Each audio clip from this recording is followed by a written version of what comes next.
పేరు గని. Welcome to GV learning hub. ఈరోజు మనం ఒక స్మాల్ స్టోరీ చెప్పుకోబోతున్నాం. ఓకే, నేను చెప్పబోయే స్టోరీ పేరు వచ్చేసి కోతి మరియు ముసలి. అనగనగా ఒక అడవిలో కోతి మరియు ముసలి అని ఇద్దరు ఫ్రెండ్స్ అనే వాళ్ళు ఉంటారు. ఆ ఫ్రెండ్స్ ఏం చేస్తారంటే, ముసలి ఏమో నీళ్ళల్లో ఉంటుంది కాబట్టి ఈదుకుంటూ వెళ్తుంది. కోతి ఒక పెద్ద నేరేడు చెట్టు మీద కూర్చొని తింటూ ఉంటుంది నేరేడుకాయల్ని. ఆ కోతికి పాపం ఈదుకుంటూ వెళ్ళి అది నాన్ వెజ్ తింటుంది కాబట్టి ముసలి పాపం ఒక చేపను చూస్తుంది. అది చాలా రోజుల నుంచి ఆహారం తినలేక పాపం చాలా నీరసపడిపోతుంది. ఆ కోతి ఏం చేస్తుందంటే పాపం ఆ ముసలిని అడుగుతుంది ఒకసారి విశ్రాంతి తీసుకొని, మిత్రమా నేను నీకు కొన్ని నేరేడు పళ్ళు ఇస్తాను, నువ్వు నీ భార్య కొంచెం తింటారా అని అడుగుతుంది. తింటాను అలాగే అని చెప్తుంది. వెళ్తూ ఉంటే ఆ మధ్యలో ఒక చేప కనిపిస్తుంది. ఒకనొక చేప మాత్రమే ఉంటుంది. ఆ చేప ఏం చేస్తుందంటే ముసలిని తోకాడిస్తుంది. ముసలి దాన్ని పరిగెత్తుకుంటూ వెళ్తూ ఒక్కడ ఉండే నేరేడుకాయలన్నీ పడేసుకుంటుంది. పాపం ఆ చేప గడ చిక్కదు. పాపం ఇద్దరు వస్తుంటారు. కానీ ముసలి తన భార్య చాలా తిడుతుంది. నువ్వెందుకు ఇలా చేస్తున్నావు, నేను ఆకలితో అలమటిస్తున్నాను, మన బిడ్డలు కదా ఇలాగే చేస్తే చనిపోతాం, మన ఫ్యామిలీ లేకుండా ఉంటుంది అనుకుంటారు.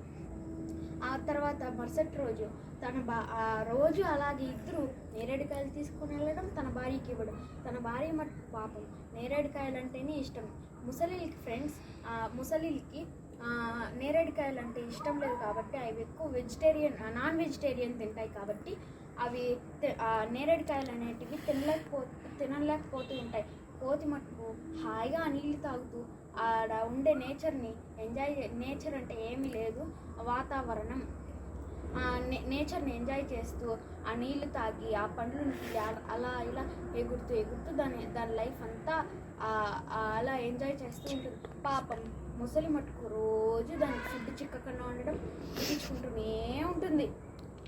తిట్టించుకుంటూనే ఉంటే పాపం అది తన బిడ్డల దగ్గర కూడా నాన్న నువ్వు మాకు ఎందుకు ఇలా చేస్తున్నావు అంటుంది. ఒకరోజు ఈ రెండు ముసలి నేరేడు పళ్ళు ఎత్తుకొని పోతూ ఉంటే, నువ్వు సంవత్సరం అంతా ఇలానే చేస్తున్నావు, నేరేడు పళ్ళు మేము తినలేకపోతున్నాం, మేము చూడండి ఎంత సన్నగా అయిపోతున్నావు అని తన భార్య అతన్ని ఎదిరిస్తుంది. నువ్వు సరే నేను ఒక ప్లాన్ చెప్తాను అంటుంది తన భార్య.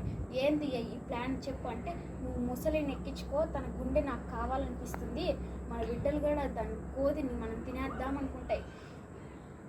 అనుకున్న తర్వాత ఆ ముసలి ఇలా దూసుకొని వెళ్తుంది. ఈ మంచి ప్లాన్ బాగుంది అనుకుంటుంది. కోతి దగ్గరికి వెళ్తుంది. మిత్రమా అక్కడ పెద్ద అడవి ఉంది. ఆడ బాగా యాపిళ్ళు,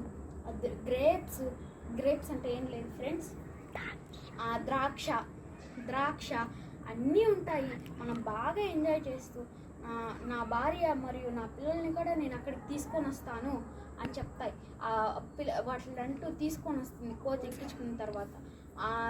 ముసలికి ఏమిటంటే దాని బుర్ర అంటూ సరిగ్గా దానికి తన భార్య దగ్గర రోజు తిట్టించుకొని తన బ్రెయిన్ అంటూ చెడిపోతుంది. బ్రెయిన్ అంటే ఏమీ లేదు, మెదడు చెడిపోతుంది. పాపం దానికి బుర్ర తక్కువ అయ్యి సగం మధ్యలోకి వచ్చేసిన తర్వాత కోతిని అంటుంది, నేను తీసుకొని వచ్చింది ఇక్కడికి, ఇది నా భార్య అడిగింది, నీ గుండె కావాలని చెప్తుంది. కోతి బాగా ఆలోచించి తర్వాత నా గుండె నేను ఆ చెట్టు మీద పెట్టేసి వచ్చాను, మిత్రమా రా మనం ఇద్దరం వెళ్ళి తీసుకొని వద్దాము అంటుంది. పాపం ముసలి తెలివి తక్కువది కాబట్టి వెళ్దాం అని భిన్న దూసుకొని వెళ్ళిపోతాయి రెండు. తర్వాత దూసుకొని వెళ్ళిన తర్వాత ఏమవుతుందంటే అవి ఇలా కోతి అనేది చెట్టు దగ్గర పోయి చెట్టు మీద ఎక్కేస్తాయి. అక్కడ కూర్చోండే తల్లికి ఆ ముసలి చెట్టు మీద కోతి చెట్టు మీద కూర్చోండగా ఆ ముసలి నీళ్ళలో ఉంటుంది. మిత్రమా నేను నిన్ను మోసం చేసేస్తాను, ఇంకటి నుంచి నీకు నాకేం సంబంధం లేదు, నీకు ఎన్ని కావాలంటే అన్ని కోసి కిందేసేస్తాను మిత్రమా నేరేడు పండ్లు, నీకు తెలివి తక్కువ కాకపోతే నా గుండె నాలో ఉంటుంది, చెట్టు మీద ఎందుకు పెడతాను, చెట్టు మీద పెడితే నేను చనిపోతాను కదా అంటుంది. పాపం ముసలి బాగా నిరాశతో తన భార్య దగ్గరికి వెళ్తుంది. భార్య దగ్గరికి వెళ్ళిన వెంటనే తన భార్య చెప్తుంది అది జరిగిందంటే నీకు చాలా తెలివి తక్కువ అని చెప్పి రెండు కొట్లాడుకుంటాయి. పాపం మధ్యలో ఆ బిడ్డలు కూడా కొట్లాడిన తర్వాత పాపం చాలా తన బిడ్డలు ఆకలితో అలమటిస్తూ ఉంటాయి. తెచ్చిన నేరేడు పండ్లనే తింటా ఉంటాయి. తిట్టిన తర్వాత తన భార్య కూడా తప్పును తెలుసుకొని ఇలా చేయకూడదు అనుకుంటాయి. Thank you friends, thank you ఈరోజుకి.